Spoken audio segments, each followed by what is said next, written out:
আমি রূপনগরের রাজকন্যা, রূপের জাদু এনেছি। রূপনগরের রাজকন্যা খ্যাত নায়িকা শবনম আজ বাংলাদেশের চলচ্চিত্রাঙ্গনের জন্য এক আনন্দের দিন। জাতীয় চলচ্চিত্র পুরস্কার 2023-এর সংশোধিত প্রজ্ঞাপনে আজীবন সম্মাননা পাচ্ছেন বাংলা চলচ্চিত্রের কিংবদন্তি এই অভিনেত্রী শবনম। দীর্ঘদিনের অপেক্ষার পর অবশেষে রাষ্ট্রীয়ভাবে সম্মানিত হতে যাচ্ছেন আমাদের চলচ্চিত্রের এক উজ্জ্বল নক্ষত্র শবনম। মন যে দোলে বাঁশির সুরে, আমি যে পারি না গরহিতে। হারানো দিন থেকে আম্মা চান, এ যেন এক অনন্য যাত্রার নাম শবনম। মাত্র 15 বছর বয়সে অভিনয় শুরু করা এই শিল্পী বাংলাদেশ ও পাকিস্তানের চলচ্চিত্রে টানা 4 দশকেরও বেশি সময় রাজত্ব করেছেন নিজের অভিনয় গুণে। 1961 সালে মুক্তিপ্রাপ্ত হারানো দিন সিনেমার মাধ্যমে দর্শকের হৃদয়ে জায়গা করে নেন তিনি। সেই ছবির জনপ্রিয় গান আমি রূপনগরের রাজকন্যা, রূপের জাদু এনেছি আজও দর্শকের স্মৃতিতে অমলিন হয়ে আছে।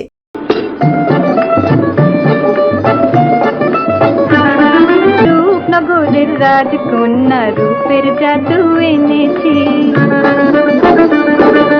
তার প্রথম ছবি হারানো দিন ছিল সুপারহিট, আর তারপর আর পেছনে ফিরে তাকাতে হয়নি তাকে। শবনমের আসল নাম ঝর্ণা বসাক। 1946 সালের 17 আগস্ট ঢাকার নবাবপুরে জন্মগ্রহণ করেন তিনি। পরিচালক এহতেশাম ঝর্ণা বসাকের নতুন নাম দেন শবনম।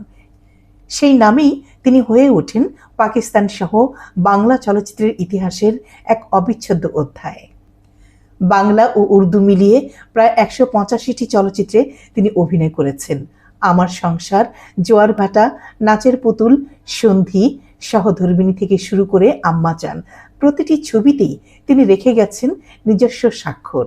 শুধু অভিনয় নয়, শবনমের ঠোঁটে চিত্রায়িত অসংখ্য গান আজও দর্শকদের হৃদয়ে বেঁচে আছে। পাকিস্তানের সুপারহিট ছবিতে রুনা লায়লার কণ্ঠে ও মেরা বাবু সালসাবিলা মে তো নাচুঙ্গি, এই গানটি তৎকালীন পাকিস্তানে দর্শকদের হৃদয়ে ঝড় তুলেছিল।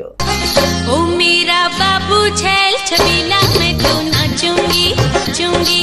তাছাড়া শবনম রাজ্জাক অভিনীত নাচের পুতুল ছায়াছবিতে আয়নাতে ওই মুখ দেখবে যখন, এই গানটি যেন বাংলা চলচ্চিত্রের ইতিহাসে কালজয়ী হয়ে আছে। হ্যালো, আয়নাতে ওই মুখ দেখবে যখন। এছাড়াও জোয়ার ভাটা ছায়াছবিতে সাবিনা ইয়াসমিনের কণ্ঠে মন যদি ভেঙে যায় যাক কিছু বলবো না, এই গানটিও দর্শক মনে এখনো গেঁথে আছে। মন যদি ভেঙে যায় যাক যাক কিছু বলবো না।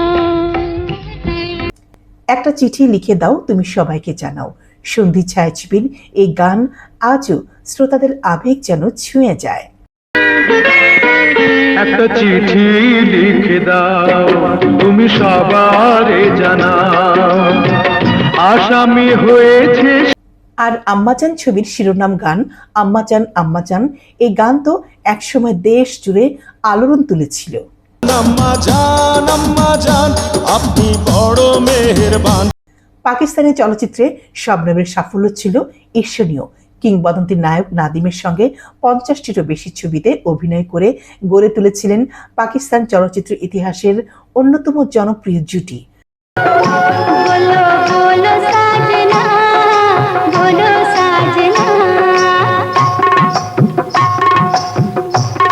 পাকিস্তানের সর্বোচ্চ চলচ্চিত্র সম্মাননা নিগার অ্যাওয়ার্ড তিনি জিতেছেন রেকর্ড 16 বার, যা আজও অক্ষুণ্ণ রয়েছে। তাছাড়া পাকিস্তান সরকার শবনমকে দেশটির সর্বোচ্চ বেসামরিক সম্মাননা সিতারা-ই-ইমতিয়াজে ভূষিত করেছেন। ব্যক্তি জীবনে 1964 সালের 24 ডিসেম্বর তিনি বিয়ে করেন প্রখ্যাত সঙ্গীত পরিচালক রবিন ঘোষকে। 2016 সালে রবিন ঘোষের মৃত্যুর পর একমাত্র ছেলে রনি ঘোষকে নিয়ে ঢাকার বারিধারায় বসবাস করছেন নায়িকা শবনম। 85 বছর বয়সী শবনম এখন বই পড়া, গান শোনা, সিনেমা দেখা আর ঘরের কাজেই কাটে তার অবসর সময়। আজও তিনি যোগাযোগ রাখেন পাকিস্তানের কিংবদন্তি শিল্পী নাদিম, জেবা, আঞ্জুমান সহ আরো অনেকের সাথে। এছাড়া বাংলাদেশের কণ্ঠশিল্পী রুনা লায়লা ও নায়ক সোহেল রানা সহ অনেকের সঙ্গে তার যোগাযোগ রয়েছে।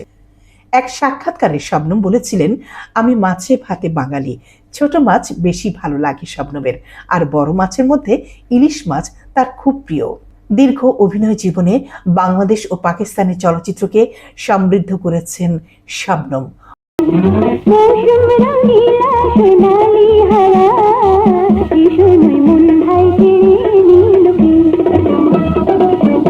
অসংখ্য আন্তর্জাতিক ও জাতীয় সম্মাননা পেলেও বাংলাদেশের সর্বোচ্চ চলচ্চিত্র সম্মাননা থেকে তিনি এতদিন বঞ্চিত ছিলেন।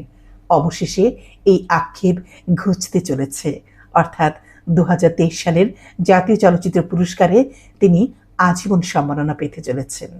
হ্যাঁ দর্শক, আজীবন সম্মাননা পাচ্ছেন নায়িকা শবনম, আমাদের শবনম, আমাদের রূপনগরের রাজকন্যা শবনম, বাংলা চলচ্চিত্রের সোনালী সময়ের এক জীবন্ত ইতিহাস শবনম। শবনমের প্রতি রইল গভীর শ্রদ্ধা, ভালোবাসা এবং অভিনন্দন।